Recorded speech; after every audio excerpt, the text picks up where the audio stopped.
In this heart-wrenching tale of betrayal and heartbreak, a devoted husband discovers his wife's infidelity on the dance floor, a moment that shatters his world. As the music plays and the lights flicker, he witnesses the painful truth unfold before his eyes. This gripping audio story delves into the depths of his emotions, capturing the raw pain of love lost and the quest for justice. Join us as we explore the fallout of betrayal and the epic revenge that follows, leaving no heart untouched. As the warm summer sun bathed the backyard in a golden hue, Cindy's unexpected question hung in the air, drawing startled glances from her husband, Jim, and their friend, Barbara. "Hey, who's that handsome guy?" she asked, her gaze fixed on a man across the yard. Barbara quickly followed her line of sight, recognizing him as a friend of Adam, Cindy's brother-in-law. Jim, feeling the tension, chimed in with a hint of sarcasm, just so you know, I'm right here." Cindy, unfazed, shot back, "What? Can't a girl admire a good-looking guy?" Jim's brow furrowed slightly as he replied, "Well, if you're going to check out some guy, I'd prefer you keep it to yourself." With that, he shifted his attention to their host, Barbara, who had been busy preparing for her daughter's 13th birthday party. "Hi, Barb, sorry about that," Jim greeted, attempting to ease the awkwardness. Barbara smiled, beckoning them inside. "No worries. You two, come on in." "Where should these go?" Jim asked, gesturing toward a case of beer he was carrying. Barbara pointed out a few coolers nestled under the shade of a tree.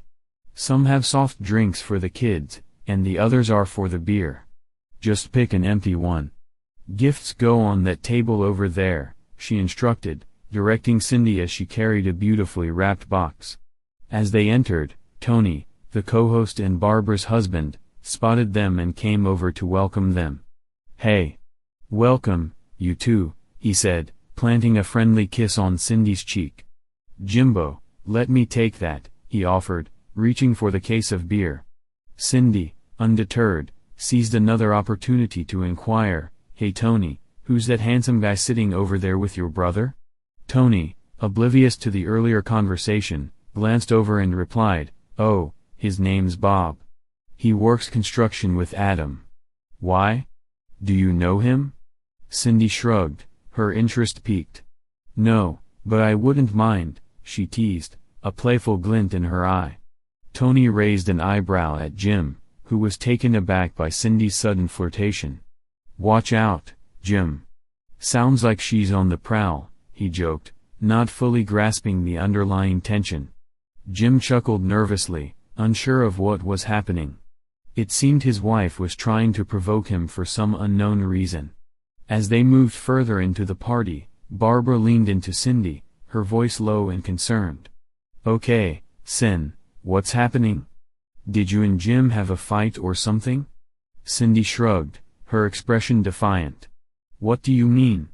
Don't give me that look. We've all been friends for ages, and I've never heard you speak like that in front of Jim." "Something's up. I'm just giving him a taste of his own medicine," Cindy replied, crossing her arms. "He's out all day flirting with every pretty girl he sees." Barbara's eyes widened in shock. "You know Linda Kingston? She saw Jim in a restaurant a few days ago. Apparently, the waitress kissed him, and they were flirting the whole time." "Cindy, Jim's just a friendly guy, that's his personality," Barbara insisted, trying to defend her friend. But Cindy was resolute. "Having a girl kiss you is more than just being friendly, Barb. It crosses a line, and you know it. That doesn't pass the wife test."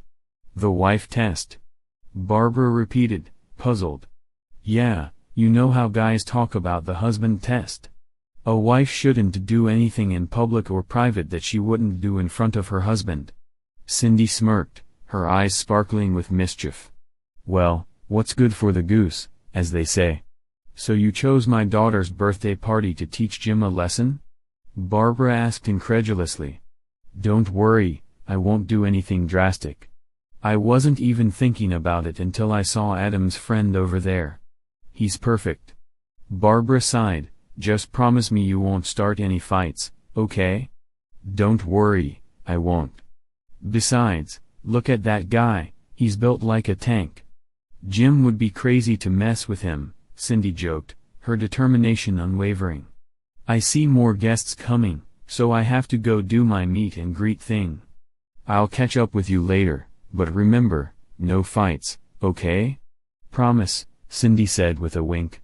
As she glanced around the party, she spotted Jennifer, the birthday girl, chatting happily with her friends. With a determined stride, Cindy made her way over to wish her niece a happy birthday. Meanwhile, Jim had just finished helping Tony with the beer and was about to join Cindy when he noticed Tony motioning to him. Hey, buddy, just a heads up. Barb talked to Cindy. Seems like you've been flirting with some waitress, and Cindy caught wind of it.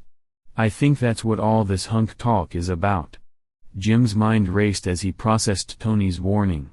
He felt a mix of confusion and concern. Had his innocent friendliness been misinterpreted?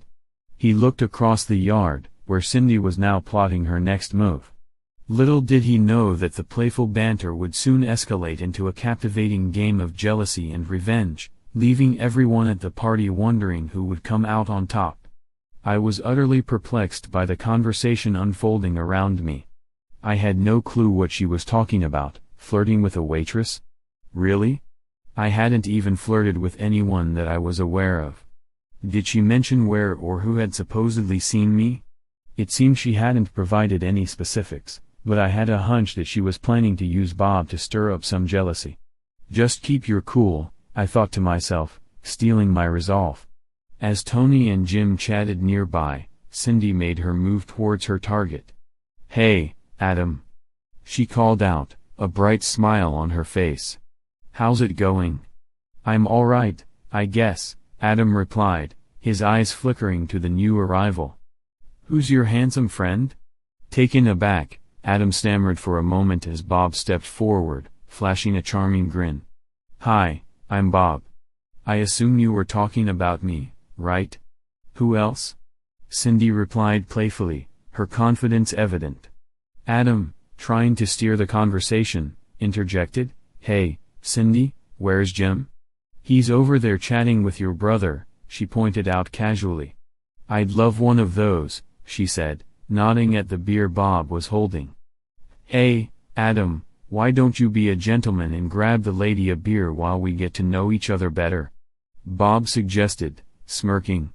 Not wanting to seem rude, Adam obliged and headed toward the coolers, while Bob offered Cindy his now empty seat.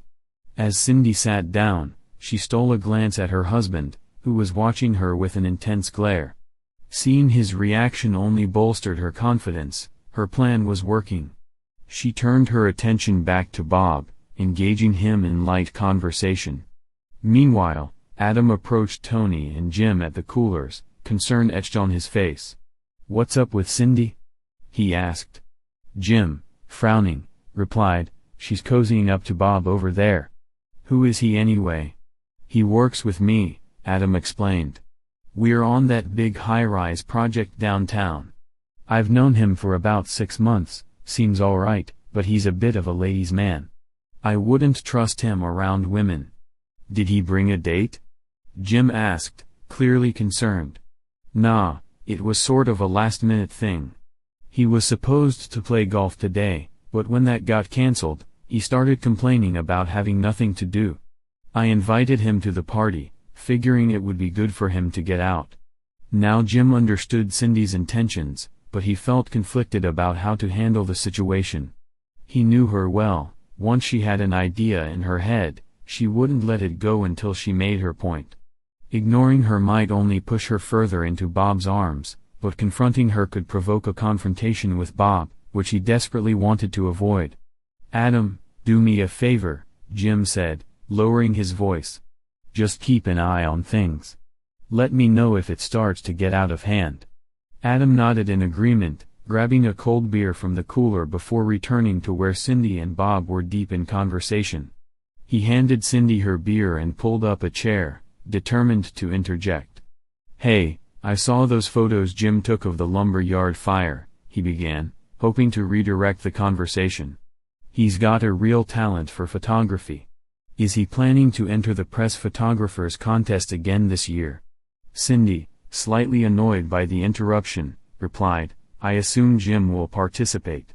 He works as a photographer for the Tribune and won several awards at a state contest last year. Bob's demeanor shifted, a hint of disdain creeping into his voice as he acknowledged Jim's presence across the room. Oh, that's him? He asked, his tone dismissive. Cindy confirmed, yes, that's Jim, delivering the reply with a tone that didn't go unnoticed by either Bob or Adam. Bob then shifted the focus back to himself, expressing his enjoyment of working with his hands and constructing impressive structures. Adam couldn't help but feel a pang of irritation. Here we go, he thought, recognizing the same line Bob often used on women in bars. It always seemed to impress them, and now he felt he had unwittingly given Bob an opportunity to charm Cindy. Realizing he was doing more harm than good, Adam excused himself to wish his niece a happy birthday for what felt like the 20th time. As he circulated through the crowd, Jim kept a close eye on Cindy and Bob. Though the men avoided mentioning his wife's interaction with another man, the women began to gossip. Jim overheard Jenny discussing the situation with her friends, mentioning that Bob worked as a newspaper photographer and how photographers often found themselves in challenging situations due to their job. Surprised you haven't intervened physically, Jenny added, raising an eyebrow. Jim chuckled to himself, knowing it wasn't really Bob's fault. His frustration was directed at Cindy, and despite the irritation bubbling within him, he'd never resort to violence against her or any other woman. As he glanced over, he noticed an empty beer bottle next to Cindy's chair and another in her hand. She tended to drink more when she was nervous, and this wasn't a good sign. Meanwhile, Bob had 3 empty bottles beside his own chair, his own nerves clearly eased by alcohol. Just then, Tony announced that everyone seemed to be getting hungry as he stood by the grill. Jim, preoccupied with Cindy, hadn't even noticed the enticing aroma of grilling meat wafting through the air. We've got burgers, brats, and chicken patties, along with various sides, Tony declared, inviting everyone to help themselves. Jim seized the opportunity to separate Bob from his wife. Perhaps they could find a quieter corner to eat, where he could learn more about this man who had his hands all over Cindy. As he turned toward them, he saw Bob and Cindy standing up, setting their beers down beside their chairs. Bob had taken Cindy by the elbow, clearly planning to make her his for the day. Not happening, Jim muttered to himself. He quickly walked over. Excuse me, but could you remove your hand from my wife? Bob immediately released Cindy's arm and raised both hands in a conciliatory gesture, half chuckling. Sorry. We were just heading to get some food. Yeah, well. Jim started, feeling the tension in the air, unsure of how this confrontation would unfold. What's gotten into you? Cindy asked, raising an eyebrow at his rudeness.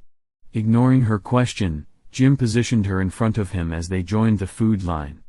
Grab some food, he instructed flatly. You and I are going to have a talk over by the shed while we eat. From his spot nearby, Adam watched the confrontation unfold between Jim and Bob, seizing the opportunity to catch up with his colleague for the first time in a while. What are you doing? He asked, irritation creeping into his tone. She's married to one of my brother's closest friends. Friends? Leave her alone. Jim shot back, his voice rising. Hey man, you should be telling her to leave me alone, Bob retorted defensively. She's the one flirting with me. I'm just being polite. Polite? My foot, Adam exclaimed. Seriously, Bob, cut it out. If you think you have a chance with her, forget it. She's using you to get back at Jim over some waitress. Stay out of it. Listen, married or not, I've never turned down a beautiful woman in my life, Bob replied, brushing off Adam's warning. I know women, and I think you're mistaken about her intentions. She's genuinely interested, I can tell. Adam sighed, frustration bubbling beneath the surface. I think you should leave. This is my niece's birthday party, and I don't want any trouble. All right, I'll back off, Bob conceded. "But if she approaches me again, I'll send her right back to her husband." "Bob, I mean it. If you don't, you're out of here." "Scout's honor," Bob replied with a Boy Scout salute. "Now, can I go grab something to eat?" "Yeah, go ahead," Adam said, shaking his head as he turned away. Meanwhile, Cindy wasn't particularly bothered by Jim's protective behavior. They had only known each other for a few hours, yet he was already becoming overly familiar, making suggestive comments that amused her. It was entertaining to see how easily she could manipulate a man when she wanted to. However, she could also feel the tension in Jim's grip on her arm. It was a clear sign that she had pushed him far enough. She had promised Barbara no drama today, and Jim had made it evident that he wasn't intimidated by Bob's physique.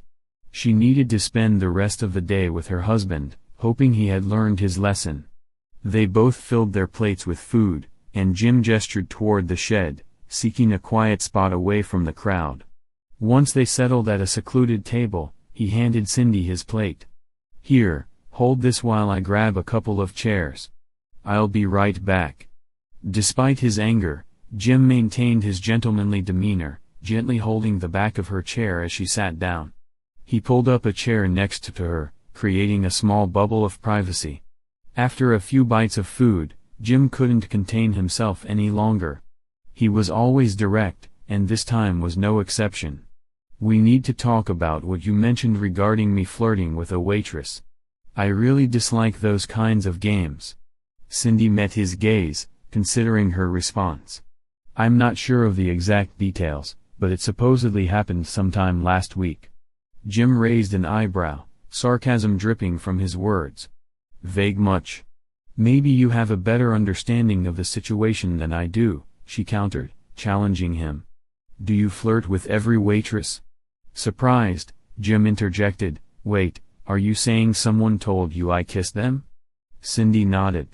"Yes, that's what I heard." "That leaves us with only two possibilities," Jim replied, frustration building. "Either it was a misunderstanding, or someone's feeding you lies. I've only kissed you since we started dating." Cindy searched his eyes, usually able to read his honesty through his gaze, but now doubt crept in. "Why would someone claim they saw you kissing a waitress if it wasn't true?" "Beats me," he said, taking another bite of his burger. "Since she's your friend, maybe you should ask her." "But how do you know it's a woman?" "It better be a woman, because if a male friend told you he saw me kissing a waitress, then there's your answer." Cindy briefly entertained the thought that Jim might have seen her friend at the restaurant. "What do you mean, if it's a man?" "Simple," Jim replied, frustration etched on his face. "If it is a man, he's into you and trying to stir up trouble between us. He's probably hoping to cozy up to you by playing the supportive friend." "That's absurd," Cindy exclaimed, disbelief coloring her tone. "Is it? Think about it. Was it a man?" Cindy paused, the weight of his words settling in. "No." "All right then," Jim said, crossing his arms. "We're back to square one. You'll have to ask your friend why she's misleading you." An uneasy silence fell between them as they finished their lunches. When they were done, Jim had a few parting words. "This is Jenny's birthday party, and I won't let it be spoiled by a fight with your friend. So if you keep cozying up to him like you have been, I'll leave you here, and you can find your own way home. Or you can spend the night with Mr. Muscles, but then you won't have a home to come back to." Cindy was taken aback by his intensity. "Jim, calm down. I'm not going home with Bob. I wasn't even considering it." "Good," Jim replied, his voice softening slightly. "I just need you to understand how serious this is." She nodded, the gravity of the situation settling in. "I get it. I just wanted to enjoy the party without any drama." "Let's focus on Jenny and her birthday, then," Jim suggested, his expression softening. "We can deal with everything else later." As they rejoined the party, Cindy hoped that together they could navigate the tensions surrounding them, determined to keep the day focused on their daughter. "I just wanted to help you understand how it feels when your spouse flirts with someone else. That's all." "Well, "You've made your point," he replied coolly. "Let's just end this here." He stood up, taking his wife's paper plate and empty beer bottle, walking toward the trash. As he turned back, a wave of relief washed over him when he saw his wife right beside him. Meanwhile, Bob wasn't so pleased. He had been sneaking glances at Jim and Cindy, feeling increasingly frustrated as he sat alone, munching on his chicken patty. Deep down, he was sure Cindy was genuinely interested in him. There was an undeniable chemistry between them, a spark he was eager to ignite. Yet, he also knew the importance of being discreet. Earlier, he had fantasized about whisking Cindy away to an upstairs bedroom or perhaps his car for a private moment, but those plans were dashed. They were being watched, and he would have to postpone his desires for now. Despite the tension hanging in the air, Jim and Cindy were determined to enjoy the rest of the party. She stayed close to him throughout the day, occasionally wandering off to chat with friends but always returning to his side. The only significant interaction she had with Bob occurred during the group rendition of Happy Birthday for Jenny. As everyone gathered around the cake, Bob seized the moment to sidle up next to Cindy, his hand discreetly grazing her backside while the song played. Initially, Cindy thought it was Jim's playful touch, but when she glanced over, she caught Bob's smug grin. Stunned by his audacity, she quickly scanned the room, relieved to find that everyone else was focused on Jenny and the cake. Normally, she would have slapped Bob for such behavior, but she was keenly aware that it could create unnecessary drama, something she desperately wanted to avoid. A part of her recognized that she had inadvertently encouraged his advances, and she silently vowed to apologize and clarify her lack of interest if the opportunity arose. Bob withdrew his hand just in time to join the applause as Jenny blew out her candles, while Jim, nearby, had heard Bob's voice but saw nothing alarming. Certainly, Cindy wasn't about to confess to Jim about Bob's inappropriate behavior during the birthday celebration. Naturally, Bob interpreted her silence as a signal to continue pursuing her. He understood that she had to stick close to Jim to avoid raising suspicions, but he bided his time, knowing she would eventually need to excuse herself to use the restroom indoors. That would be his chance. As the party continued, Bob kept a discreet watch for any signs of trouble. The perceived threat seemed to have dissipated, and both he and Cindy managed to maintain their best behavior, allowing the tension to relax among the guests. Jim, however, remained vigilant. He had encountered men like Bob before, those who believed they were irresistible to women and rarely took no for an answer. Just to be safe, he resolved to keep an eye on Bob, knowing trouble often lurked where desire was involved. As the evening progressed, the party took on a lively atmosphere. Tony cranked up the outdoor speakers, filling the air with music from Pandora, while games were set up around the yard. A dartboard was affixed to the sturdy oak tree near the shed, and Jenny's friends helped her organize a beanbag toss. Some women gathered around card tables, eager for a game of bingo. Amidst the laughter and camaraderie, Jenny and her friends challenged their parents to a best-of-3 beanbag tournament. Jim and Cindy managed to win the first game, but soon enough, the younger generation reclaimed their victory in the following rounds. After the game, Cindy kissed Jim on the cheek and told him she needed to use the restroom. "I might challenge Adam to a game of darts," he replied. As Cindy made her way toward the house, she paused to chat with friends, fortunate enough to find the downstairs restroom unoccupied. Meanwhile, Adam noticed Bob leaving and muttered something under his breath, catching Jim's attention. Jim paused mid-throw and asked, "What was that, Adam?" "Just that Bob seems to be leaving without saying goodbye or thanking anyone for the invite," Adam clarified, pointing toward the exit. Jim turned just in time to see Bob slip through the gate.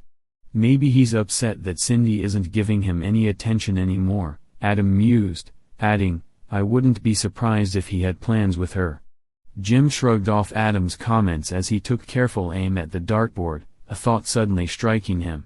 How would someone slip into the house without being noticed? They could leave through the gate, circle around the front, and enter that way. Handing the darts to Adam, he announced, "I'll be right back," and headed toward the back door. Cindy, having finished her business and touched up her makeup, opened the bathroom door only to be stunned by the sight of Bob standing there. Before she could react, he seized her shoulders, pinning her against the door frame and locking their lips together in an unexpected kiss. Just then, Jim arrived, and had he been a moment later, he would have witnessed Cindy pushing Bob away with all her strength. Instead, she hesitated, momentarily caught off guard by the sudden turn of events. Jim's presence snapped her back to reality, and he immediately grabbed Bob's shoulder, pulling him away from her. With a swift blow to Bob's solar plexus, Jim sent him stumbling backward into the washroom, where he collapsed to one knee, gasping for breath. Cindy was overwhelmed by the rapid unfolding of events, her mind racing. She turned to find Jim, but he had vanished from sight. Panic surged through her as she called out for him, searching every corner of the house, but he was nowhere to be found. Then, she heard the unmistakable sound of a car starting. Rushing to the front door, she watched in disbelief as their car backed out of the driveway and sped away. Her heart sank as she realized how the situation must have looked, especially given her previous interactions with Bob. Ignoring Bob, who was still on the floor, gasping for air, she dashed out the back door. The first person she encountered was Adam, who remained unaware of the chaos that had just unfolded. "Adam, you have to drive me home now," she pleaded, her voice trembling with urgency. Confused, Adam looked at her, trying to piece together what had just happened. "Cindy, what happened? Where's Jim?"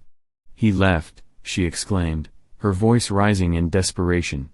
"He caught Bob kissing me." Adam's brow furrowed. "What? Is he hurt?" "No. Bob's still in the house.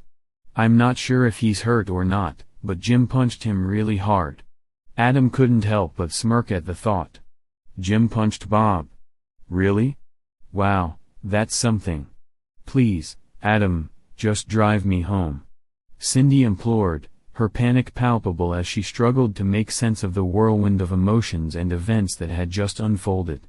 "I need to get home to explain everything that happened," Cindy said, anxiety coursing through her veins.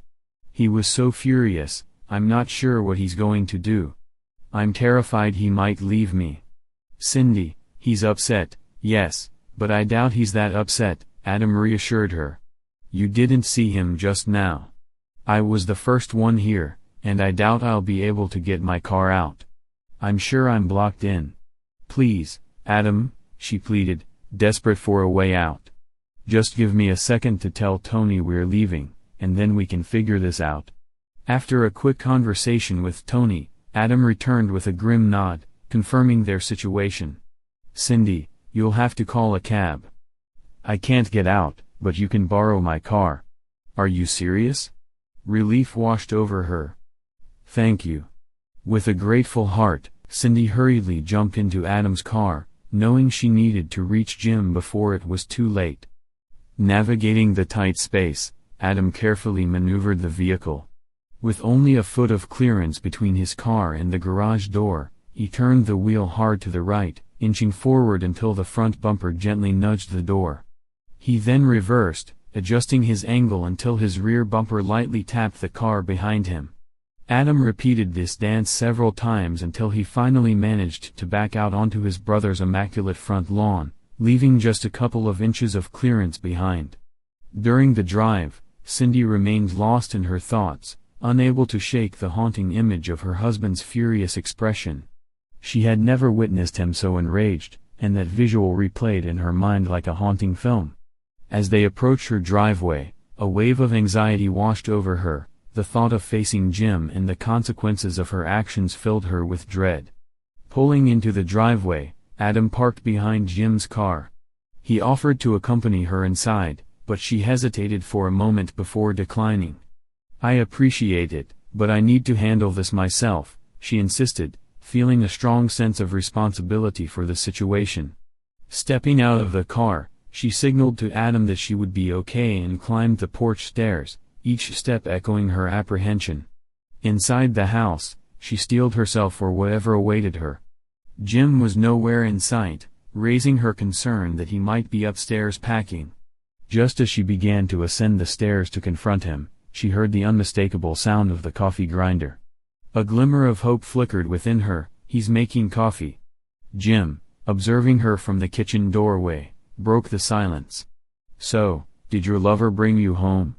His words cut through the air, thick with tension. Cindy felt a surge of indignation. Jim, Bob is not my lover, she clarified, remembering how Bob had collapsed earlier.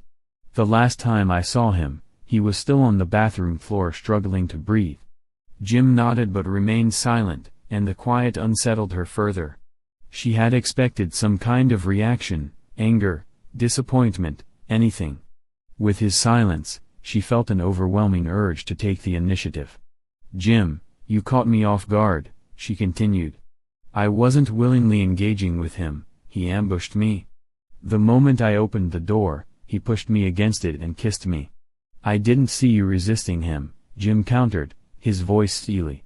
You intervened before I had the chance. I was stunned, it took me a moment to comprehend what was happening. But you struck him before I could push him away. Cindy struggled to read his expression. Was this genuine calmness, or was it merely the eye of the storm? Despite the tension, Jim remained focused on his coffee-making task. She almost wished he would just express his anger outright, as his apparent indifference only amplified her anxiety. Well? She pressed, breaking the uncomfortable silence. Jim hit the start button on the coffee maker, his movements methodical. I've never seen you so angry before, Cindy said, her voice wavering slightly. Honestly, I expected you to be packing your bags when I got home. Don't tempt me, he growled, his voice rising. You're damn right I'm angry. That stunt you pulled was immature and disrespectful. The only reason I'm not even more upset is because most people at the party knew what was happening. But you know what infuriates me even more? The fact that you chose to trust one of your shallow friends over me. His suppressed anger began to bubble to the surface. Have I ever lied to you? Have I ever given you a reason to doubt me or be jealous? No, never, she replied, taken aback. She had never heard him refer to her friends as shallow before, but she chose not to address that point. Honey, I know how outgoing you are. You have a charm that draws people to you. I've witnessed it, you can make friends with anyone in minutes. Even women. You may not realize it, but I've seen the way they look at you when you walk away. I know some would drop their inhibitions in an instant. Oh, that's ridiculous. You're making me sound like Brad Pitt or something. Jim scoffed, his frustration palpable. The situation was escalating, and Cindy realized she needed to defuse it before it spiraled further. Jim, all I'm saying is that you have a charming personality. People are drawn to you. I just want you to understand that some women might interpret that as flirting. They could think you're available, married or not. She hoped her words would ease the tension, but Jim's expression hardened. So how does that justify you believing that? As their conversation hung in the air, Cindy knew they were at a crossroads. It was time to confront the underlying issues and rebuild the trust that had been so carelessly frayed. I can't believe you're running around kissing waitresses while trusting your friend over your husband. Cindy exploded, her frustration evident. She had hoped to steer clear of such a confrontation, but their argument dragged on for another 20 minutes, neither willing to budge on the core issue, trust. The air was thick with tension, yet, surprisingly, neither opted to sleep on the couch or in separate rooms. Deep down, Cindy sensed that intimacy was out of reach, he was in no forgiving mood, and she refused to lower herself by trying to sway his feelings. The following Tuesday, Jim decided to meet Tony for a drink after work, desperate for some distraction. He had just taken a sip of his beer when Tony strolled in, a wide grin plastered on his face. Yo, Rocky. How's Adrian? He quipped, mimicking a Stallone impression. Jim raised an eyebrow. Isn't Rocky the one who talks like that? Yeah, but I can't pull off a Burgess Meredith impression, so you'll have to settle for this, Tony chuckled as he took a seat beside Jim and ordered his own beer. Seriously, Though, how are things between you two? Jim sighed, leaning back in his chair. We're barely on speaking terms. I'm still angry, and she knows it. So she tends to avoid me. Tony raised an eyebrow, concern etching his features. When are you going to cut her some slack? Most people at the party didn't even realize there was any tension between you two. After you left, some folks were asking about you and Cindy. What did you tell them? Jim inquired, intrigued. I said something unexpected came up, and you had to leave. Nobody questioned it, they probably assumed you two were eager to get home or something, Tony said with a smirk. Well, we haven't exactly been eager to get into bed since the party, Jim admitted, his frustration creeping back in. Speaking of which, what's the deal with Bob? Is he plotting revenge? Tony asked, his tone shifting to one of curiosity. Jim chuckled, recalling Adam's update on the situation. I doubt it. Adam filled me in on what happened when he drove Cindy home. Bob was just getting back on his feet. He mentioned I landed a sucker punch. I sure did, Jim interjected, a hint of pride creeping into his voice. But when he talked about getting back at you, I warned him to steer clear. I told him you're the toughest guy around and that I've seen you take down guys twice your size. Tony grinned, clearly enjoying the banter. I even threw in my favorite Bible quote. You have a favorite Bible quote? I didn't know that. Jim replied, laughing. Sure do. Yea, though I walk through the valley of the shadow of death, I will fear no evil, for you are with me. You're the toughest and meanest in that valley, my friend, Tony added, eliciting more laughter from Jim. That's nonsense, and you know it. Jim retorted, shaking his head. Of course I know it, and you know it, but Bob doesn't. I think I scared him enough to make him think twice before messing with you, Tony said, raising his beer in a toast. Jim appreciated his friend's loyalty. Thanks, buddy. As the evening wore on, Jim's thoughts turned darker. You know what really annoys me? He began, frustration spilling over. It's that she doesn't believe me about not kissing some waitress. Are you absolutely sure you didn't kiss her? Maybe just a peck on the cheek or something? Tony probed, eyeing him closely. No, Jim trailed off, and Tony could see the conflict on his face. Ah, huh. You did kiss her, didn't you? No. She kissed me. Jim protested, a hint of desperation in his voice. Tony leaned back, shaking his head. Damn, I know what this is all about.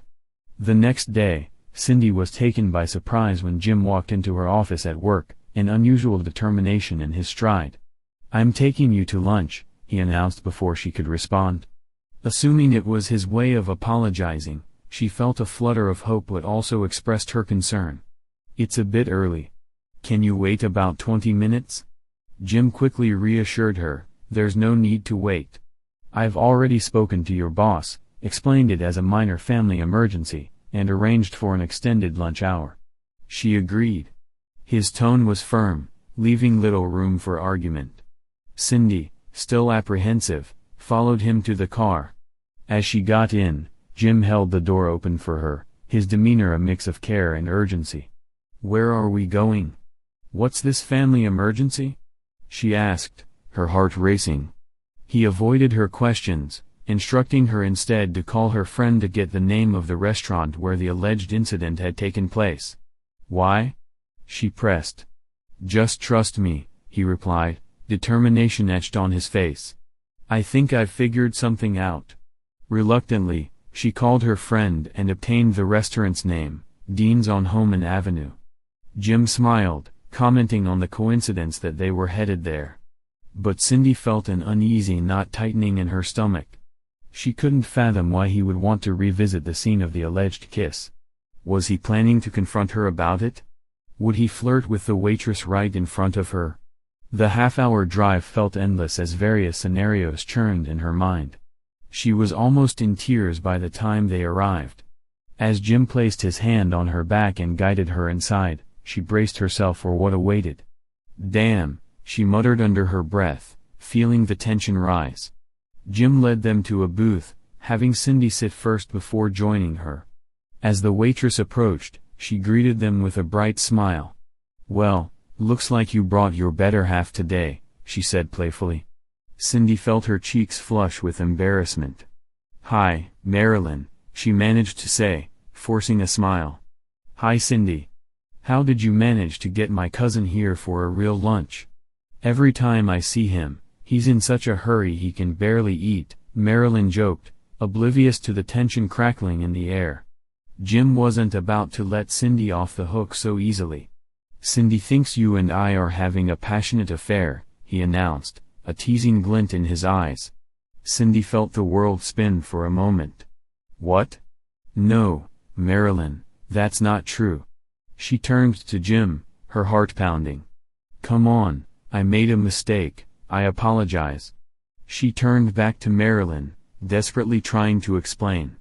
"A friend told me last week that he kissed a waitress here. I didn't even know you worked here."